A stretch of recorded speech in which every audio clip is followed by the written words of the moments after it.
everybody. Welcome to Talkin' Torque. My name is Colin Livingston. Another Thursday here. Man, had such a good time last week with my off-camber Carter's buddies. Thanks again to Steve, um, Matt, and Hollywood for showing up. It was a lot of fun. Definitely want to do that again and try and get more of our racers from way outside of our CRG family on board, to offer different perspectives and try and get more of the friendly rivalry that we have. We've got such a great group, and in fact, our off-camber Carters group of DD2, when we have over 30 registered drivers, we usually get between 24 and 28 drivers on any given night, making us the largest DD2 group in the entire world. So it's a lot of fun. We've got 5 or 6 of our drivers are past competitors at the Rotax Grand Finals. Just really, really unbelievable amounts of talent. A lot of fun, great racing. Unfortunately or fortunately, I missed last night's race, involved in a golf tournament, which mostly rendered me unable to operate a go-kart.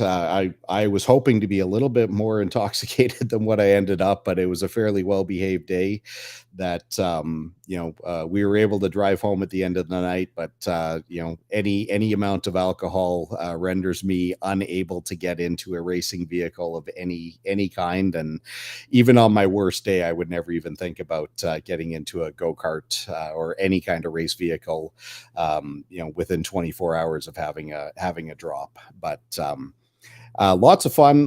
Was I couldn't not watch it. I had race monitor up as I was at home watching what was going on, and having to text a lot of the people at the track to try and interpret what was happening. See, somebody would pass 2 people in a lap and ask if they were clean passes, and they weren't always clean. Hard to watch, especially after last weekend. And I really kind of hate to do this, but at the same time, I kind of have to do it. Pat myself a little bit on the back. Last Friday was our summer challenge event, and for me, it was probably one of the very best racing events that I've ever been part of. Not only was it a great event, but I just managed to hit a groove and performed at a really decent level. And before I get too far, anyone that's watching, thank you, thank you, thank you. Tell your friends.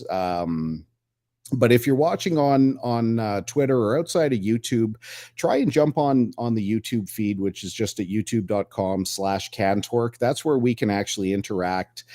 We can get comments. You can send questions, and once I bring on my guest today, Meg Polson, the owner now of Glacier Greens Golf Course. She's got a fascinating career, a really cool life trajectory.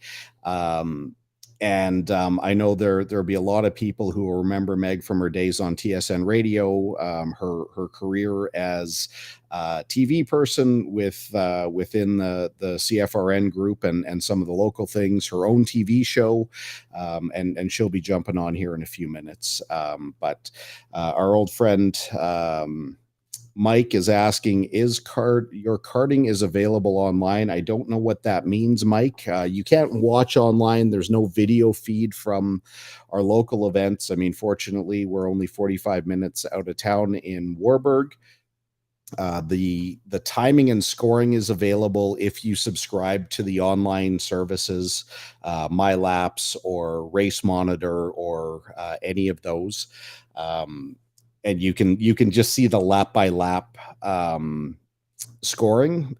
that's about all you've got. But getting back to last weekend, it was EDKRA's Edmonton and District Kart Racing Association, our local racetrack. Our biggest event of the year is called the Summer Challenge. It's where we get outside sponsorship, trophies, which are not we usually get awarded one trophy at the end of the year if you end up in the top three. um Cash prizes, lots of fun. There was a band on Friday night, fireworks.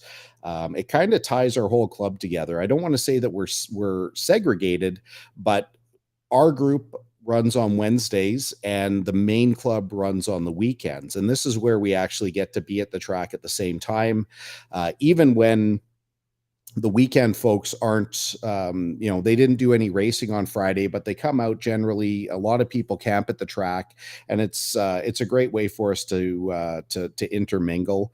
But like I said, I just had an unbelievably good Friday. Won the pole, which the top three from qualifying in each category moved into what was called the Super Pole Award, and thanks to Apollo Motorsports for putting up prize money there. We had to go back out. The top three went out for a 2-lap shootout, and I put up my two fastest laps of the year, and by crazy amounts. I went 4 tenths quicker in the original qualifying, and I went 6 tenths quicker from my previous fastest lap in the Super Bowl. That ended up winning me $500.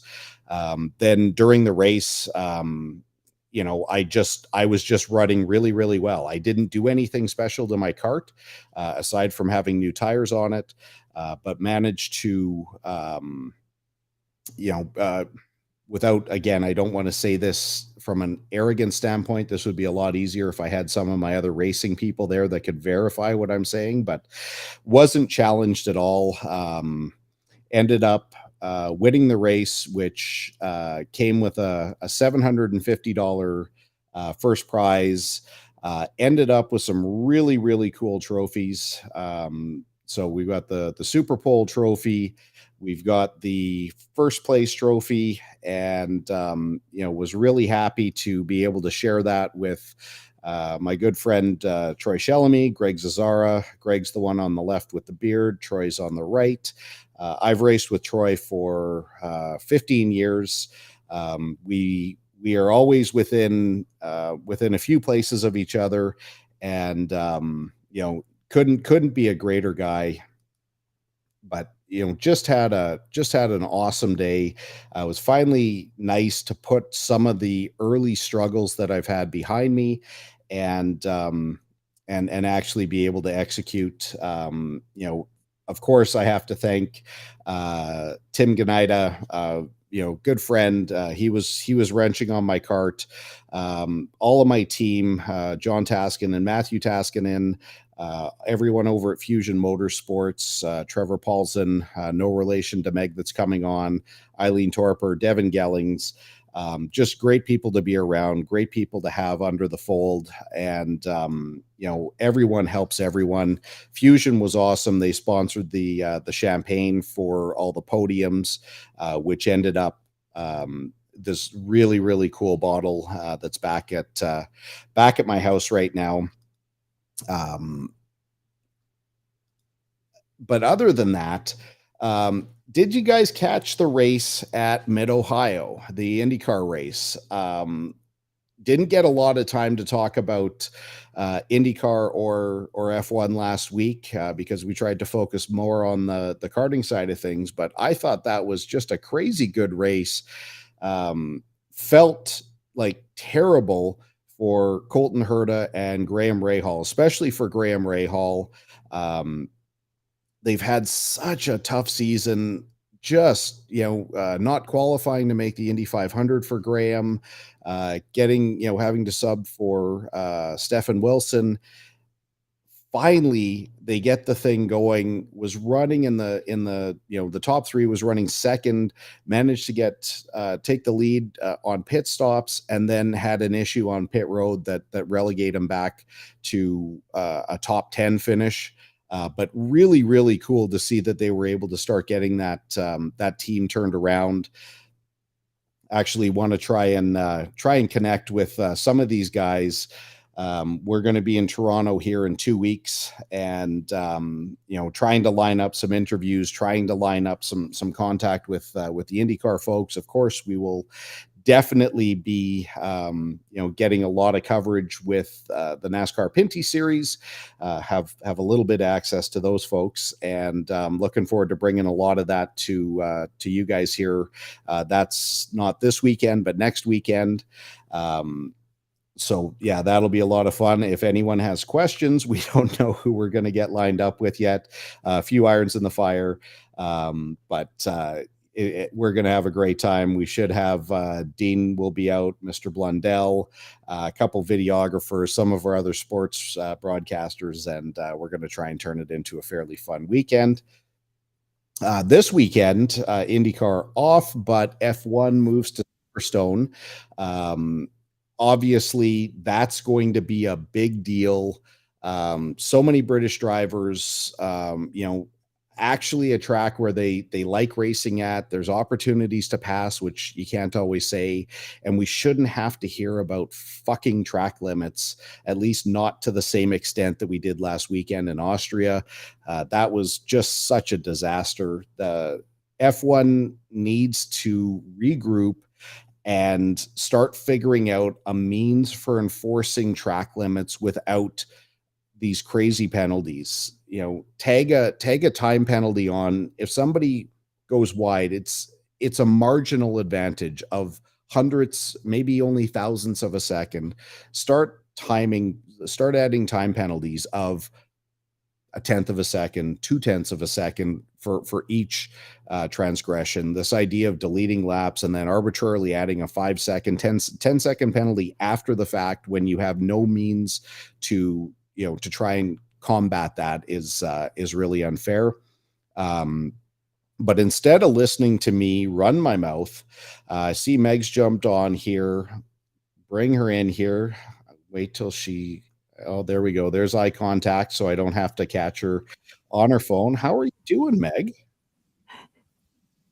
I'm good. There was a reason why I was on my phone. I was making sure that my handle was indeed at Glacier Greens because I was getting confused. But on Instagram, I think it's at Glacier Greens Golf. So I'm still trying to figure that one out. Well, you're new to golf course ownership, so I can understand the confusion. But hopefully, people just know Glacier Greens Golf, located just north of Stony Plain. You are now the new, I'm assuming, proud owner. Absolutely. Yeah. It was Duffy's Challenge before. Yeah. Never in my life did I think that I would say I was a golf course owner, and had a bit of the biggest impulse buy ever last June, and thought, hey, this property's up for sale, 43 acres, pretty good price. Let's do it. Well, and that's you and I have been friends for a long time. I go back to knowing your dad when I was, like 4 or 5 years old, when I would go to the golf course with my father. But you and I have crossed paths through radio, and it took me a long time to actually make the connection to the little girl that worked in the Stony Plain Pro Shop named Megan, until I actually figured it out and I had an aha moment. Well, I don't know if it was an aha moment or if you just kind of beat me over the head with a baseball bat to finally clue it in. But we've known each other a long time. I don't believe that was such an impulse purchase, because I know that you did a lot of calculating and you guys put a lot of time into figuring things out. You guys being you and your husband, Courtney. And correct me if I'm wrong, the golf course wasn't even really what you were looking to buy. You had another idea in mind. Yes, that's absolutely right. So it all started, if I go way back on it, my husband wanted to build a shop on our property. And I said, it turns out I've kind of always been an entrepreneur. So I said, okay, find a way to make money, find a way to pay it off, and you could build a shop. Then we got into talking more about it, and we thought, hey, what if we hosted weddings? And we built this beautiful barn, and we could have weddings at it as well. Okay, let's look into that. So we went through all of those pieces, and we have a nice piece of property where we're at. Our neighbors shut that down hard. But we had it in our head that, hey, we still want to do this wedding venue. We want to make it a high-end wedding venue, beautiful barn themed, where we've been tearing down old barns that were built in the 1980s over the past 3 or 4 years. So we have 7 barns worth of barnwood that we're ready to build this thing with. So then we start looking for new property. So we're looking at a few different options here. And there was a couple times that we almost pulled the trigger on them. And then we almost pulled it on one of them and we saw, well, wait, if we spend about 100 grand more, we get a golf course out of it. So we could do the wedding venue and the golf course. And obviously, golf has always been in my background, so it wasn't a huge stretch for me to buy one. But yeah, it was just kind of, it was like fate set in. And then you realize, like, maybe I was always destined to be a golf course owner because, like you say, I started working in the Stony Plain Golf Course Pro Shop when I was 12. So golf's always been in my background and I know how to handle it. Well, and that's interesting because and you and I actually haven't had this conversation yet, but I'm like desperately curious to know, as much time as you've spent, you've worked in the pro shop, you've you've had a golf show, you've organized golf trips. We'll talk about that in a bit. You know, you've been around golf your entire life. I'm guessing it didn't even come close to preparing you for what you jumped into. No, it turns out owning a golf course is actually a lot of work. But also, it's probably the coolest thing that I've ever done. And I've had so many cool jobs that I can't even count them or list them all. And I'm so thankful for all of the experiences that I've had. However, it's like in every job that I've ever had, golf always pulled me back. Even, I was doing sales for a radio station at one point, and they're like, "Oh, Meg, you golf? Okay, come and take these clients out golfing. We'll make a whole promotion around it." Like, golf has always been a focus, even though I didn't know it was the central focus. So it's funny. Had you asked me, coming out of high school, like, I would be like, "Yeah, I really like golf. It's what I like to do." I didn't think I would be here. I didn't think I would have hosted a TV show about golf. I didn't think it would be such a primary focus in my life. I even wonder how many times in my life I've said the word golf. It's probably sickening. Yeah, I'm probably, I'm honestly, I'm moving far away from golf from where I was a bunch of years ago. I still love it, but racing is obviously kind of moved in. I, still belong to a really nice, well, now I belong to two nice golf courses because I've been given a membership at Glacier Greens, Yeah. oddly enough. But I'm trying to decide if I've used the word, well, it's not even close, but the word golf or the word fuck. I'm not sure which one I use more, but Or and together. and they're often interchangeable for sure. Um, let's go back. When I first met you, going back to when I was a member, like, I mean, really met you, we would have interacted, but I'm considerably older. At least when I would have been in my teens, you were still, really a little girl.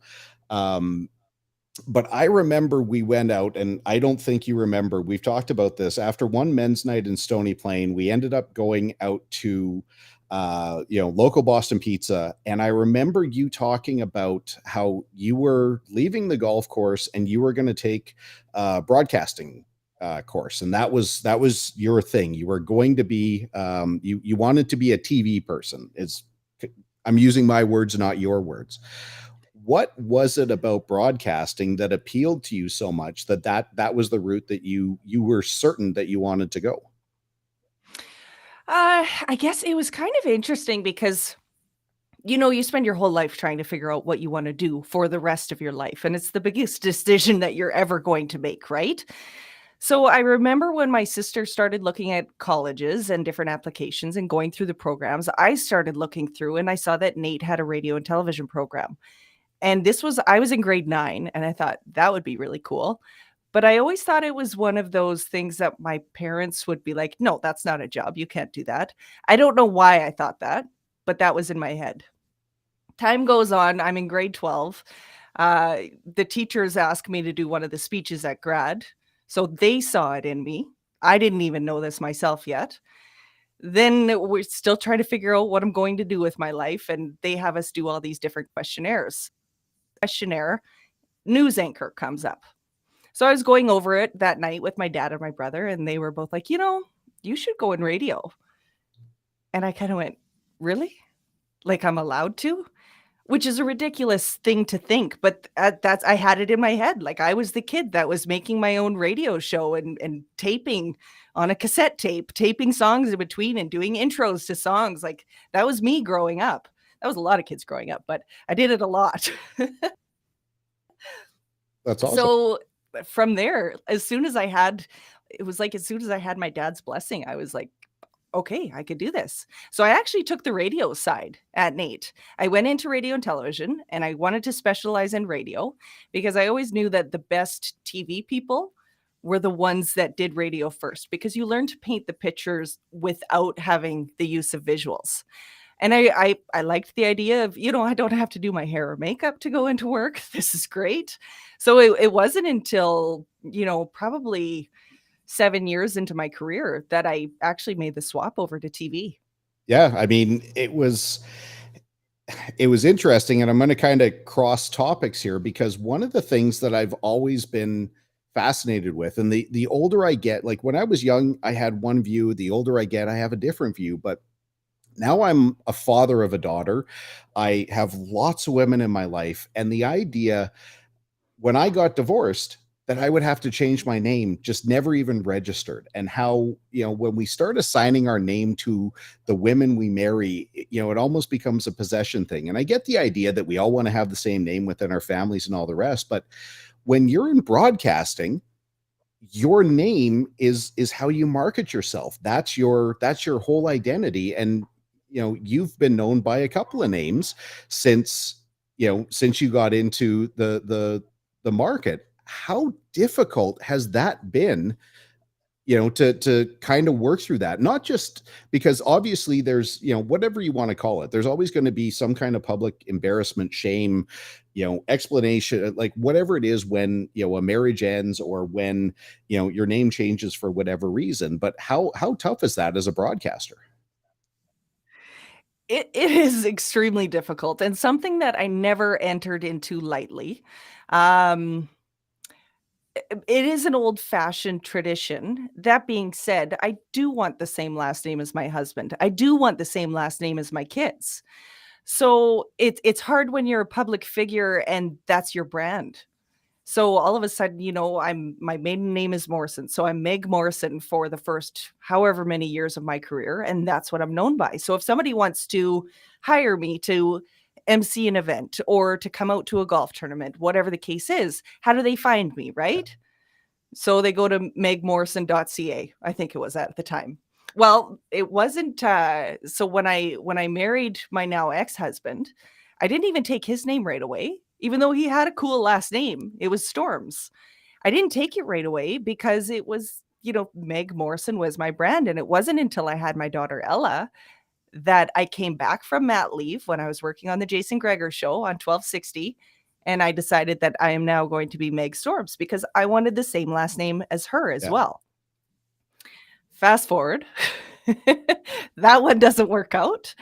And, at that point, then it's like, okay, well, I still want the same last name as Ella, but I kind of want my own identity at this point. So let's go back to Morrison. And then fast forward a little bit more, and I find this wonderful man that I'm going to spend the rest of my life with, and he's got a different last name. And he's a traditionalist as well, and he wants me to have the same last name as him. And and then we end up having a child together as well. So Who also has there one you of the have it. coolest There's names in the world. Yeah, that's my Yeah. ace. And then fitting that I end up purchasing a par 3 golf course, correct? Not But quite. Well, is it Ace from like Hole in One, or is it Ace like Freely from Kiss? Because that really sways things. The joke that we had with all of our kids, because we didn't have any kids together prior to him. So, and all of our kids were like the youngest. Ella was the youngest at 8 at that point. So they were all old enough that we could joke with them. So we always said, like, this baby we're calling Super Baby because it's going to be our favorite. So that's why we named him Ace. And the kids all took it great. They knew that we were joking around with them and stuff like that. But that summer when I was pregnant, we didn't know if we were having a boy or a girl. We thought if it's a boy, we'll name it Ace. And I said to my husband Courtney that if one of us gets a hole, or like one of us will get a hole in one this year, and it will tell us that it's going to be a boy, thinking it's going to be me. I've got this. Yeah, no, he jars one. He gets it, which is probably the rudest thing that you could do to a pregnant lady. But he gets a hole in one when we're out playing at Cougar Creek, and then we're like, okay, well, we know it's a boy. It's going to be Well, Ace. that's perfect because I can't stand Kiss, so that No, Ace will no, stand. definitely the sports term. Yeah. Yeah, tennis, whatever. Yeah. So, I've been really fortunate to get to know Courtney over the last bunch of years. We've, golfed together. This was actually the my eyes are really bad. I want to make sure I get the right picture here because all I can see is little blurs. But a couple of years ago on one of your golf trips, we ended up at Pasatiempo, just outside of Santa Cruz, California. That was on the trip that you put together, where we did the Pebble rotation just before the U.S. Open. I can't remember. I'm going to say that was about 5 years ago, but I have no conception of time.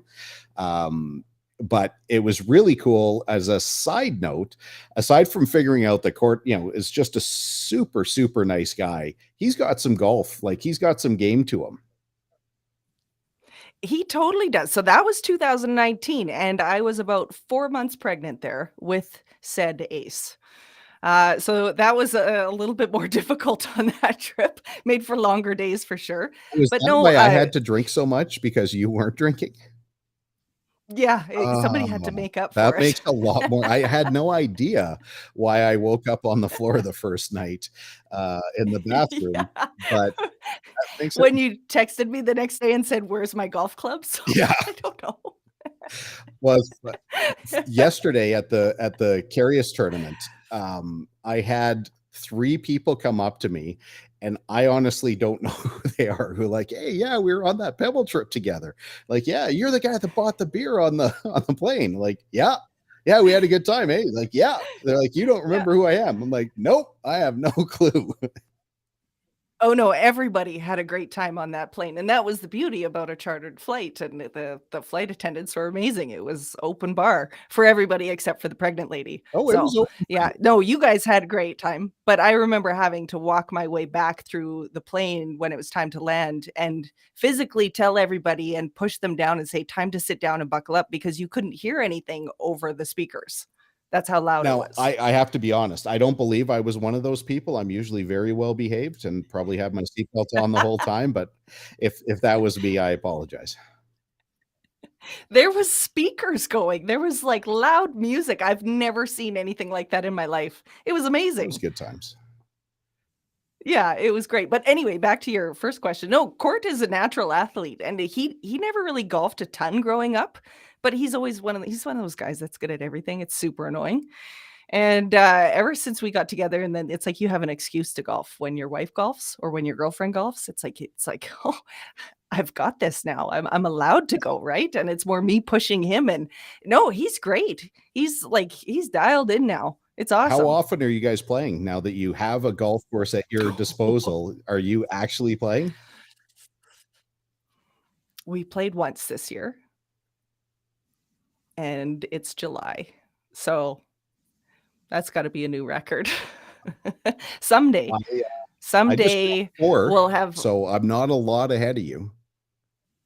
yeah. I've played a little bit on my own at different golf tournaments and stuff like that, but yeah, actually together once. That is that's disappointing. It is disappointing, but that's the Some life of anybody in the golf industry, right? So it's right now we're in the first couple years, right? We're 13 months into ownership of it. So I know that in this time, this is the time that we just work our butts off and the golf will come later, right? And we'll reap the rewards later on. But right now, we're just doing as much work as we can on our own without relying on staff. Like, yeah, I would love to hire a manager of Glacier Greens one day so that I don't have to be in there managing the golf course and I could be doing other things. But we're not there yet. We'll get there. But you guys aren't sitting on your laurels. Like you guys are busting ass. And well, no, I mean, I have an idea. I haven't been out there for a few weeks, but I know what's going like you guys have I shouldn't answer the question or give away, but outline some of what you guys have worked on just this year alone.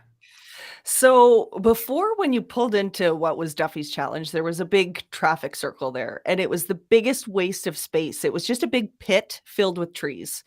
So we took that out, brought in a bunch of fill, and we made a parking lot that now accommodates 85 vehicles. Before, you would have to park down below, walk up these stairs, which is a big deterrent for anybody with a knee problem or a hip problem. Eliminate that. Like, let's park close to the clubhouse. It just makes sense. So that's been project number one. Project number two, I am still sore from yesterday. Like, my knees are throbbing right now because we're out there, like myself and my husband and the kids that we have working for us, we're out there. We sodded 7 new tee boxes yesterday because when we took it over, it was dirt, and we tried everything that we could in the fall. We aerated them, we seeded them, we did everything that we could, but the ground was so rock hard that you couldn't even get a tee in still, even after punching it. Right. So we figured, you know what? Let's take the rototiller out and start from scratch, because that's what's going to get us to where we want to be. Obviously, when we took over the course, there was a lot of things that it's not up to our standards, but we know that, and we know it just takes time, right? It's hard because that instant gratification of even laying down sod was amazing because it's like instant grass, right? But with everything else, we're waiting on Mother Nature. So when we took it over, the greens were filled with fungus. Okay, let's get rid of the fungus. Well, we go through the winter, and then in the spring, there's a lot of brown in the greens. They're finally starting to come around now, but it took a long time. And a lot of golfers don't realize what goes into maintaining a golf course and being a greenskeeper, which is fine. I get that. But just a little patience, because our standards are higher than any of our customers. I can guarantee you that. What we will do with the course is going to be phenomenal, but it takes time. Yeah, for sure. Um, so are the 7 tee boxes that are being resodded the only ones, or is that's it Nope. for they're the only ones that needed to be done, or you're just doing it in phases? So we did 7 yesterday. There's more to come. I think we're doing, ooh, I wanna say another 7 more beginning of the week. There's some tee boxes where we are able to just add some dirt and some seed, block them off, and do a temporary tee box. But, we're very much under construction, but in a good way. I want people to see that we're doing something about how we took it over. I want them to I'm okay with them seeing a ground under repair sign. I'm fine with that because we're doing something about it. We're not just going, "Okay, well, this is good enough." No, I want it to be great. Well, and different golf courses offer different challenges and offer a different experience. And I'm fortunate to be a member at a really really nice, one of the top courses in Canada. I've played some of the greatest golf courses in the entire world. I don't care if you talk about Pasatiempo, Pebble Beach, Carnoustie, um, all, I mean, I've played everything. The one word that I can use to describe Glacier Greens is that it's fun. It's not, it's not an easy golf course. The greens are, No. they're traditional push-up greens. They're about the size, they're probably three quarters to half to three quarters of the size of a Pebble Beach green, and those are the smallest damn greens on the planet. You're hitting to postage stamps that they're domed and they fall off everywhere, but the routing is actually really good once you get past the gap from hole 1 to hole 2. But Yes. the layout of the course is like surprisingly fun. So that's what made us fall in love with this property. So the reason why we renamed it Glacier Greens is there used to be a glacier there. So when it receded, it made all those hills and valleys. It's also one of the highest elevations of Parkland County. So you'll be on like the 14 and look, oh, I could see Stony, Spruce, and Edmonton from here.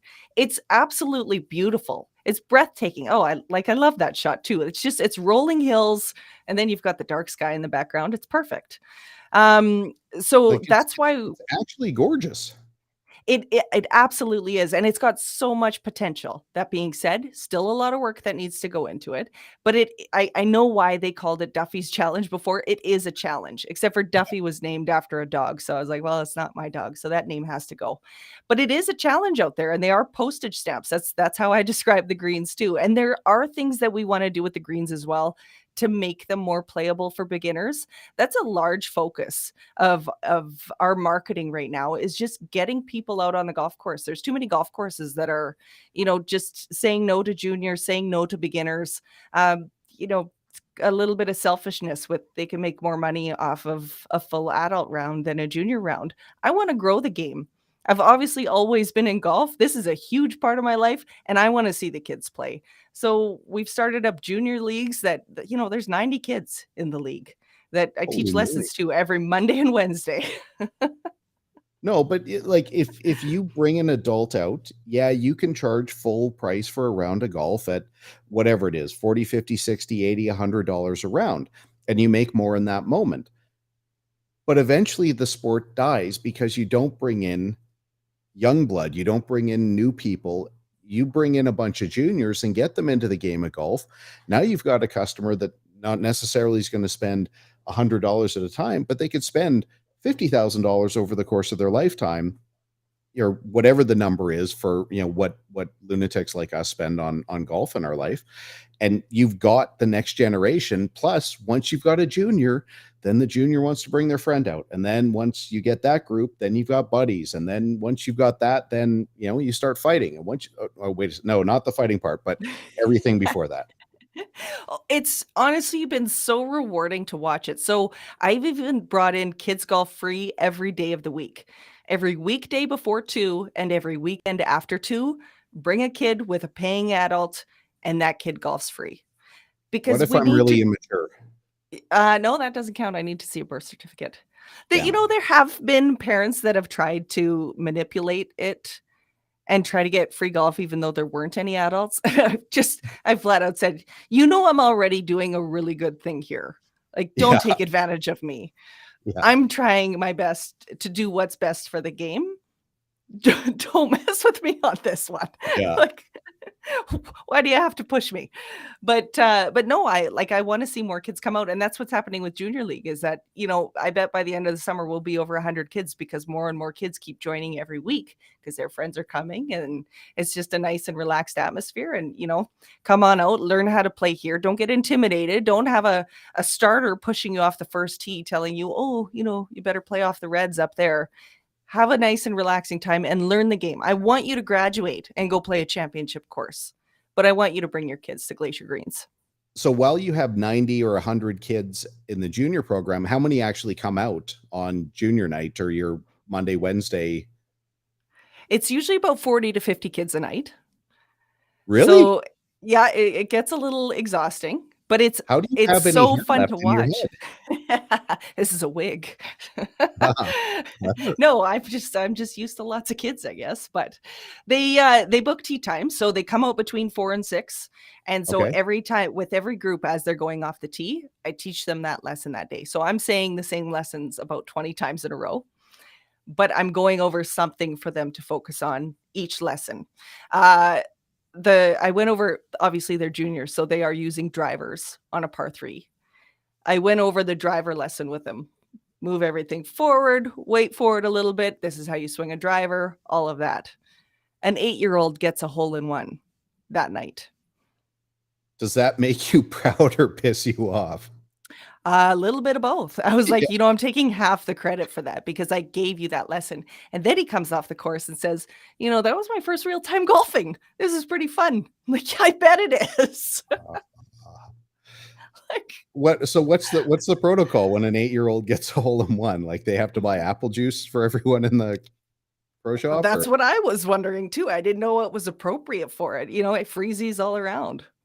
you've got to establish. But that reminds me now, like you're obvious. I shouldn't say this but I'm going to throw it out there. Like it feels like you're emulating what we kind of grew up with when we had, guys like Grant Camage and Tracy Hayden were they were the two that I really remember that really pumped the junior program. And Stoney had, I don't think they do anymore. I'm not sure. I don't really have any connection with Stony, but at least the golf course. But that was the kind of program that we grew up with. And I mean, I remember taking the junior, we were able to they had a couple of things. So Monday night was like junior night. So you could go out there for like $10, get a lesson on the range with the pro and play 9 holes. It was something crazy. I mean, but I'm also like a million years old.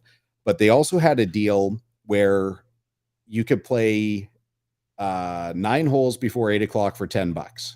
And I did that about 50 times one summer. That's awesome. No, the Stony program is what I grew up in. That's what got me golfing. Stony had a phenomenal junior league. They don't do it anymore. And from what I understand, it's a town mandate. And it's a lot along the same lines of they don't even let kids on their course for the most part anymore. Is the And junior I course don't still want there? to the small fry course or whatever they called it. Yes, Yeah. they had that 4-hole loop is still there where kids can go out for free. And I love Stony. I don't want to bash Stony. But I do believe this came from the town of Stony Plain where, they just want adults out there. And they always kept saying that it was a liability to have kids out there. Which is frustrating.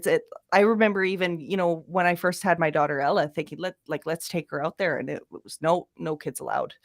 That really discouraged me when it came to, I wanted my own kids to go through that. They still had their junior league, which was just camps that they would do, but you never actually went out onto the course.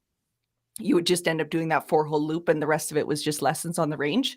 They did have some other junior camps going last year. I don't believe they have anything going on this year, but it was devastating. So, and I know that Spruce Grove Links doesn't do anything either. And that's why we're just come here then.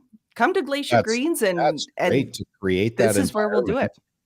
Yeah, where juniors can actually go have fun, thrive, and again start bringing their people. Now, if you're catering to the kids, are you also catering to the ladies? Absolutely. So I thought all winter last year was a bit of a gong show because we took over mid-June. We had a bit of a ladies league. I didn't put a lot of effort into it because I just couldn't. But we did, we still even got 75 kids in junior league last year just because I was like, let's get this going. But with ladies league, I spent all winter thinking about who I wanted there, what kind of ladies I want to be a part of this league, and how to market towards that. So I basically made junior league for ladies. So I have it set so that it's a 4 o'clock start and a 6 o'clock start. It's a shotgun start every Tuesday. And you get a lesson with that as well. So I'm teaching lessons Monday, Tuesday, Wednesday with groups between ladies leagues and junior leagues. But at 4 o'clock, I take all the ladies out. We do a group lesson. 6 o'clock, I do the same thing, do a group lesson, send them off. So I ended up having all these ladies that are around my age that, are moms or, their husbands or boyfriends golf, but they've never really been comfortable going and they don't want to go to a championship course. And, there's so much females get a lot of discomfort around golf because of, the added pressure, right? So my emphasis is on just let's get rid of that pressure. Let's come out to a fun, relaxed setting and let's learn the game together. So I even had one of my girlfriends, Heather, come out. She did yoga stretches for us for one of the lessons one day. It was phenomenal. It's such a great group of ladies. We have 85 ladies in that league. So it's just completely blown up as well. Wow. And just a really it's not a competitive league. And even when I put out the hole proxies every week, I didn't lose a ball on this whole draw. I don't want it to be the I could same. qualify for that. Yeah, I don't want it to be the same people winning every week. I want it to be a fun experience Just for fun. everybody and not just always closest to the pin, long putt, closest to the pin, long putt. There's a ball in the pond draw, there's a ball in the bush draw, and then or closest to the pin from any shot off the green. I'm just making it more accommodating for everybody so that, it isn't intimidating. I want them, like I say, I want them to graduate to a championship course, but let's learn here where you're not staring down a 500-yard hole and getting intimidated. Yeah, and have like 2 foursomes of angry guys making comments and pushing you and all the rest. Yeah. so then for ladies' night, I can't remember what the hell it was called, but I had way too many. Was it called Birdie Chip? The shot that you got Birdie juice. Dirty Juice. Sorry. So you include one of those with every ladies' night That tea time well, or what? they get their food and beverage voucher included with their tea time, so they could choose they get to decide where that goes to, but, no, that it's a great little distillery out of Bonnyville. They have a shot called Birdie Juice, Bogey Shots, and then there's an apple pie moonshine that we just brought in as well, but I love supporting local. I love that it's called Birdie Juice. I was like, "Yeah, bring it in." They were really well. I had some time to kill, so I played 27 holes out there the one time I went out, and I had to wait for my ride to come pick me up. So what do? You sit in the pro shop, and I actually went out on the deck, and it was great because Court came by and we had a couple of drinks, and then my ride came and picked me up, and my ride just sent this here, so you might Well, get a new entry on ladies' night. yeah. I know it's kind of the other side of the world for her to come to, but absolutely you should come to ladies' night Well, anytime. I'll just tow my camper out there. She can just sleep it off at the golf course and figure out how to get home after that. That's perfect. Yeah. That's great. So, I mean, obviously that Pebble trip was awesome. You've also done a trip to Bandon. Now that your plate is full of running Glacier Greens, are the golf trips is that in the past, or are we going to see something? So Bandon Dunes, we just did this past fall in September. So it was a little hectic because I had the golf course and then we had this trip and there's a lot of work that goes into organizing a chartered group of 50 people to go to some high-end resort, right? And the tea times that go along with it, the rooms, all of their wishes accommodated. Um, Before Bandon Dunes, I said I'm never doing this trip again. Before Don't Pebble you say that Beach, I after said every trip? no, before Pebble Beach, I also said, "I'm never doing another one of these trips again." Yeah. Pebble Beach finishes, and I'm like, "That was amazing. This is the best time ever. Let's do another one. Let's go to Bandon next." Bandon was canceled a few times because of COVID. So obviously wasn't the best timing that we had the golf course ownership and we're doing the Bandon trip. And leading up to it, I was a stress case. Go to Bandon, and then I'm like, "Okay, where are we going next?" Because it was they're it's phenomenal, like, just the whole experience with the chartered flight and the way that they treat you at these resorts and that everything is all in one location. So I guess my question to you would be, since you did come to Pebble, where do you wanna go next? I want to go back to Bandon because I missed that trip. I've been there I once, know. and that is like, I was well, our good friend Terrio from Prism Flow. Well, he was one of the ones at the tournament yesterday, and I've already texted him because Corey Bablitz, who also comes on these trips, was like, "Hey, Terry says, where are we going next?" So I said, "Where do you wanna go? Just tell me." Well, that's a good. Well, I talked to Terry yesterday, and I talked to him about Bandon, and I can't believe that he hasn't been there because it is without question. You can name any golf course in the world. I don't care. That is the greatest golf destination in the world. Nothing can compare to what Bandon offers, especially now that there's like, I don't know, 80 golf courses there. All you do is golf, eat, drink. There's no like no nightclubs, there's no nonsense other than you just get up. You usually play 36 holes if you're really gung ho. You've got great accommodations, and then that's it. Personally, I want to go back there. I don't have like I'm it's going to sound arrogant and I don't mean it that way. I've pretty much been everywhere that I wanted to go. Like if I'm going to do a golf trip now, my kind of golf trip would be to get down to like Puerto Vallarta, play one of the golf courses, maybe golf one day, go scuba dive the next day, golf the next day, go to a tequila tour the next day, something like that. I don't need to do the golf the way I used to where it's like, oh, we've got to play like 54 holes a day, get up at 6 o'clock. All we do is golf. And by the time you're done, it's just like, how'd you play? Like, I don't remember. It Yeah. just, yeah. So what are the contenders? Bandon is definitely up there, and the thing that I loved so much about Bandon and, because obviously Pebble is amazing too. Um, I'm not as keen to go back to Pebble, because I think it is a bucket list thing. And it's like once you've done it, it's like, okay, that was cool. Do I really want to spend another 800 Canadian for one round of golf at Pebble? Is it really worth it? And I remember when we went to Pasatiempo too, a hot dog there was $17 American. But it was With the best Bandon, damned hot dog. no, we've got them way better at Glacier Greens with our gourmet hot dogs now. Well, they didn't exist 4 years ago. They didn't, but I know sure our hot dogs will kick any butt of any Okay. Pasatiempo. But it like $17 American for a hot dog. And it was like, yeah, okay, there's 5 toppings that you could choose from, but $17 American. What I liked about Bandon is that they're world-class golf. And then on top of that, everything was reasonable. Even though you're on this island essentially, there's nothing else around. You're not going into town for a burger. You're staying on the resort, but everything Yeah. was reasonably priced. And I really respected that they don't gouge you once you're there, because as it is, we're already spending a ridiculous amount of money on everything else, right? Between the rooms, the golf, and then I think I bought a $300 golf jacket, American, just because I was like, well, it has Banded Dunes on it, and this is the one thing I'm going to buy because I'm Yeah. here and I'm going to do it. But that's where they get you. But I would way rather go somewhere like that where you don't feel like you're just getting gouged everywhere. I would say, now that the one place I haven't been that I probably should at one point is Pinehurst.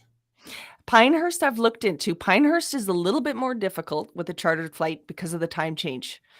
So if we want to golf the same day that we arrive, it means that we have to add an extra night of accommodation. So it just brings up the price of the trip. There's a few different things that I've looked at between Pinehurst, Whistling Straits.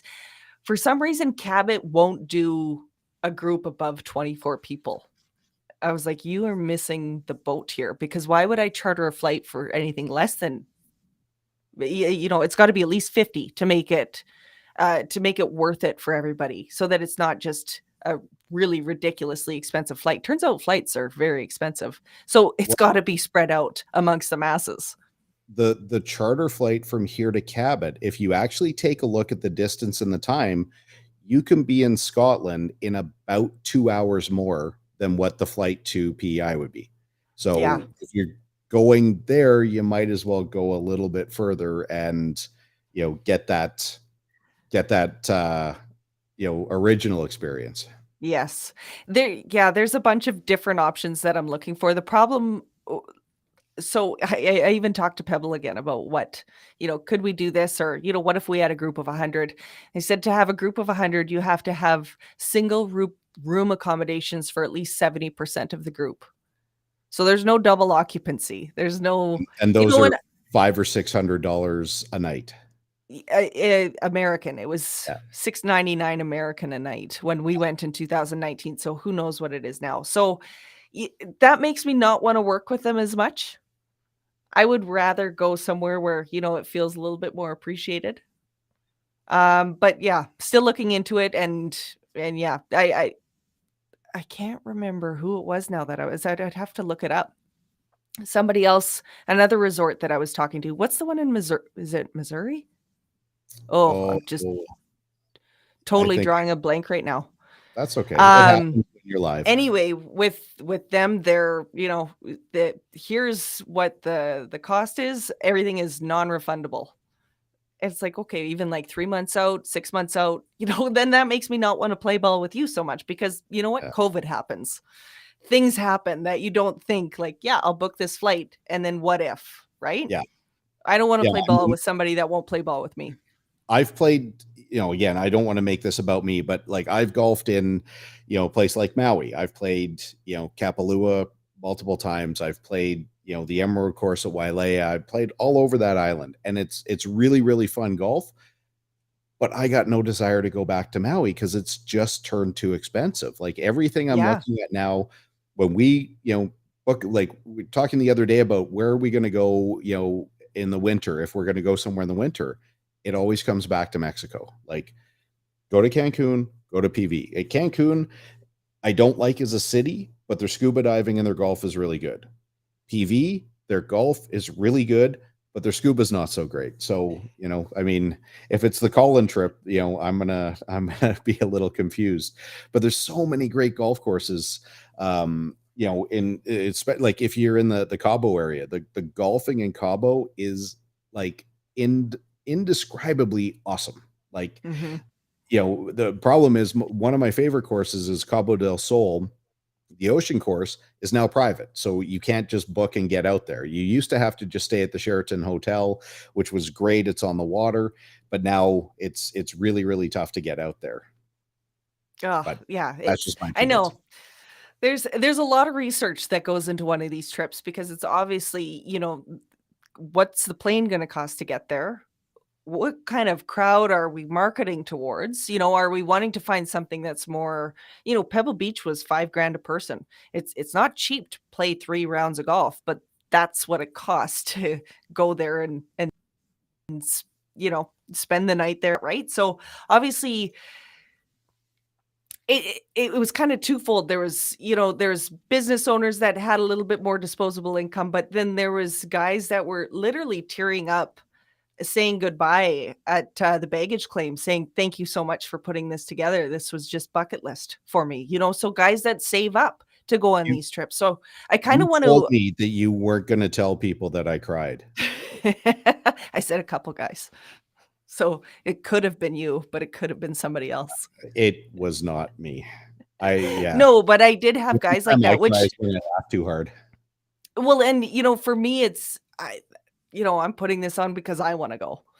Yeah. And I want it's part of the experience for me as well, right? So, to realize how much it meant to them, that comes into play as well. So, I do Well, wanna put on these trips, and I wanna make sure that they're as cost effective as they can be because I'm not out there to gouge you. I'm out there to get to go to Bandon Dunes with you or Pebble Beach. and the thing that, we haven't pointed out is, really, well, I think I said something, but the trip that we did to Pebble was 3 weeks before the US Open. So Pebble was in US Open condition. You weren't able to play the championship tees because they were actually netted off, but the rough was US Open rough. The greens were not quite US Open speed, but they were really, really close. They were And getting there, yeah. yeah, you got to see that thing and you got to experience it in a condition that very, very, very, very few people ever get to do. And then adding on, Spyglass, thanks to you, I totally changed my opinion of Spanish Bay because the first time I was there, I really, really didn't like it. And then we went out and played and I looked at it. I don't know what it was about the first time. I just despised it. And now I'm actually, if I'm in the area, I won't hesitate to go back there. And then sneaking that extra round in at Pasatiempo it was just awesome. It's so cool and definitely, absolutely bucket list. And especially the way to do it like we did it with, being able to fly right into Monterey. You don't touch your bags. You don't even know where your golf clubs are the next morning. That's how little you have to do with your baggage after that point. But it's just such a cool experience. So I do want everybody to be able to experience that. I don't want it to be, a $10,000 per person trip. I want it to be as cost effective as possible. And I'm a penny pincher. I always have been, I always will be. I will find the best deal and I will do my research to get everybody the best deal because I want it to be for everybody, even though it is a high-end trip. So if people are interested, how do they find you now, or how are they going to find the information when and if the next trip comes available? Well, always social media, Meg Polson Golf. I've got, everything on there between Twitter and Facebook and Instagram and all that good stuff. Really call the golf course. I'm pretty much there all the time. Drive Or out Meg to the Pol golf course and ask to come see on. the manager. Asked to speak to the manager, yeah, and I'll come popping my head out and be like, "Hello, thank you Yeah. for coming." And then megpolson.com. I've still got as well because I still do, even though, I've kind of taken a back seat to a lot of the media work that I did before. I still do a lot of emceeing events. I was, in Lethbridge last week and Banff and Calgary the week before to MC events. I do a lot of golf tournaments still where people will have me come out and do a par three challenge, which I should be really, really good at now that I own a par three golf course. That But, you never play. Yeah, but I never play. But, all the lessons that I teach have actually made me pretty dialed in because I'm talking about the basics all the time, and it's bringing me back to the basics, so it's kind of great. Yeah. But no, I'm very accessible, so reach out to me any way that you can, and I'll be posting information about the next trip as soon as I have something that's worth posting. That's awesome. Now, before I let you go, and you're free to jump off anytime you want, we touched on really quick your wedding venue, and I think I've got the right picture here. Again, the pictures are Yeah. so Weatherwood Ranch. This is one of the reclaimed barns that you guys have taken down. No, so this is our inspiration. This is actually a Okay. barn in Nebraska. And we saw this picture when we were first looking at, what we would wanna build, and we saw this barn and we were like, "That's the barn. That's what we wanna build." It's just beautiful. So, when we, we're finishing up the blueprint stage right now, and the first thing we did was send them this and say, "It's gotta look like this. Aspect ratio, colors, everything. It's gotta look like this," because when first walk down the hill towards the pond and you're going to see this barn, it will have that wow factor. So, that's the inspiration. That's what it's going to look like when it's complete. We're almost done the blueprint stage, which turns out is a very long stage because it's Yeah. commercial. Then it's the building permit stage, but we're doing everything we can. We were really hoping to have a building up by the time the snow flew so that we could, at least work on it in the winter time. But, who knows? It's construction. It's You fun. just don't know which winter. Yeah, exactly. Yeah, Yeah. so I'm Now, trying to execute whatever patience I have, which is not easy 'cause, my husband and I talk about it all day, every day. We're so focused on getting that thing up and running because it's such a beautiful place to get married. And, when you do get married at Weatherwood Ranch or at Glacier Greens, so it will be Glacier Greens at Weatherwood Ranch once the barn is complete. When you get married there, 9 holes are yours. So your guests wanna go and play around a golf while you take pictures? Great. Those yeah. 9 holes are yours, and it's much better than golfers driving through your wedding ceremony at Yeah, any other golf 100%. course. Are you gonna make that venue available outside of weddings? So if somebody wants to do a corporate event, somebody Absolutely. wants to it's not just dedicated, wedding. No, it's got weddings are in the back of my mind because I'm making it as elegant and rustic as I can, but I just want it to be gorgeous. So I always think weddings, but it's for anything. So I want to do yoga retreats out there. I want to do company Christmas parties, corporate events, trade shows, like anything, right? We're going to have this really big area that can seat 250 people. So we're going to have the capability of hosting larger events and being able to bring people through the door and making ourselves not just a seasonal company anymore. Now we're going to be year round. And then, oh man, Colin, I could go on this forever, but like I want to do sleigh rides in the winter. I want to do bonfires. I want to, like, you name it. I want to do it. How do you charge somebody for a sleigh ride? Uh, f- you just add it in because you know what? I'm a yes person. Okay. That's the best part about owning a golf course. Do you know that? I don't know That anything. all the times that golf courses tell somebody no, I love just saying yes to that. I had a mom yesterday at junior league ask me, "Can we do a kid's birthday party out here?" I was like, "Absolutely, you can." "Really?" She was shocked because she's like, "I knew that Stoney would say no." And I love saying yes. Yeah. Absolutely. Here's the times that you should do it so that it's not as busy. Absolutely, you should come out and do that. And It's where would fun you do saying that? yes. Like in the pro shop or like Well, they on the wanna go course? golfing. They wanna go golfing and then have some pizza after on the back deck. Go for it. That's awesome. Yeah, Yeah, looking forward to getting back out there. I think I probably kept you long enough. I'm looking forward to getting, we'll have to do this again because I want to do an update show. And, hopefully between now and then I can get out there, shoot a little bit of video, kind of highlight, some real experience out there. I can't remember what it is. There's a hole out there. I think it's about, if I do this in my head, about hole 4 that's over the water with a slightly elevated green. all 3. Hole 3, there you go. It's a That hard hole, one. I wanna punch that hole in the face. Yeah, it's not easy.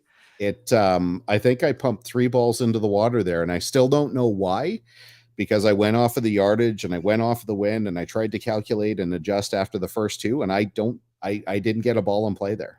So I Yeah. want to get back out there and kind of showcase that.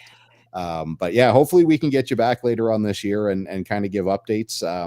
Just a really, really awesome property. I know you guys are, doing a great job.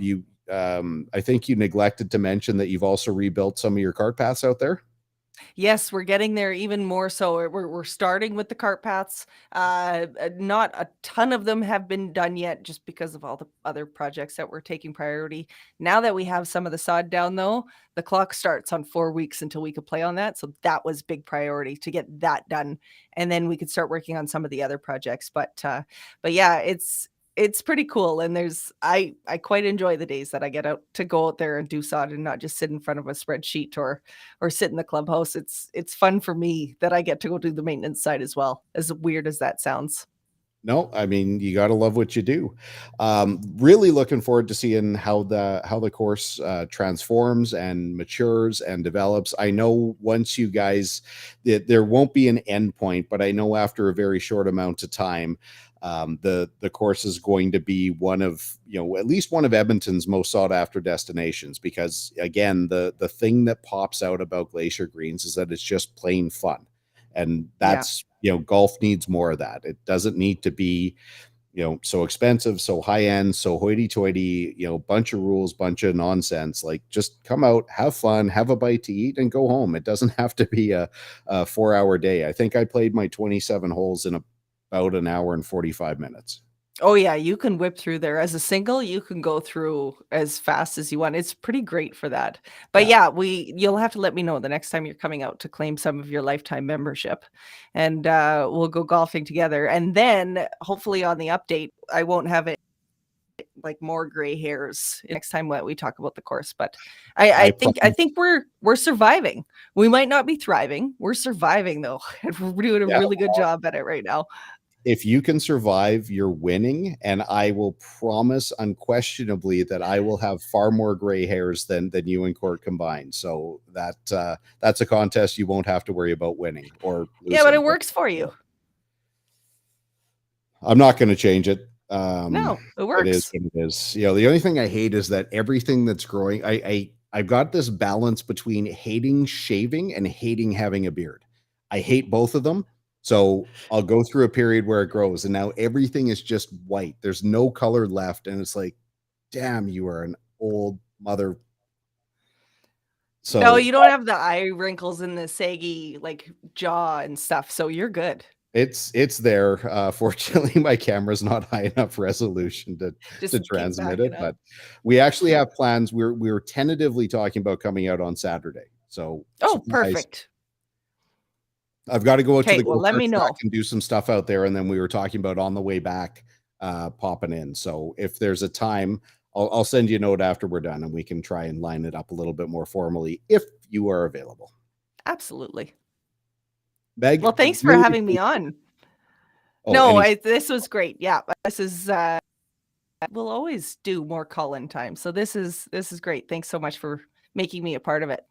I never would have thought in my wildest dreams that we would be on the opposite sides of the microphone, but I I really know. appreciate you humoring an avid amateur. No, you're just rocking this. You've been in media for long enough now. You've got this.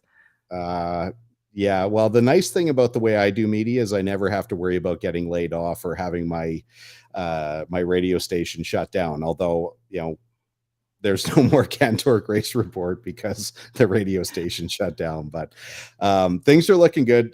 Talked to Gregor yesterday. He wouldn't. I've had a number of good conversations with him about what his options are and kind of where he's going, and he won't tell me anything yet. But it sounds like he's getting close to making a decision as to where he's going to go, and hopefully we get that back up and running. And hopefully. We'll be there. Hopefully, the 51st birthday, we get to see Jason bust out his Vanilla Ice and and do the Oh, Ice Ice fingers Baby crossed. karaoke. Yeah. Well, I'm turning 50 this year, so maybe I'll have to do something like that. There you go. Yeah, well, I'm waiting for my invite then. Oh, you'll be invited. I probably won't do it the same way that Gregor did. Well, we're likely going to get on an airplane and go somewhere warm and, play some golf and have some drinks and then probably wake up on the floor. Yeah, yeah, the best way. That's the way I do it. Meg, thank you very much. I'll shoot you a note here sooner than later, and yeah, really looking forward to getting you back on and discussing all the improvements and the maturity of Glacier Greens. Yeah, you bet. Thanks for having me on, Colin. Anytime. Talk soon. You bet. Oh, what a great chick, that Meg. Her whole family, her dad, Doug, again, known him since I was like a little ankle biter. Peg, that whole group is just awesome. As always, thanks for everyone tuning in. You can always email me, hey there at talkandtorque.ca. You can catch me at Talk and Torque on the socials. Apparently, we are now migrating over to Threads, so that'll be a new thing that's available here. And as always, we will be back next Thursday at 5 o'clock.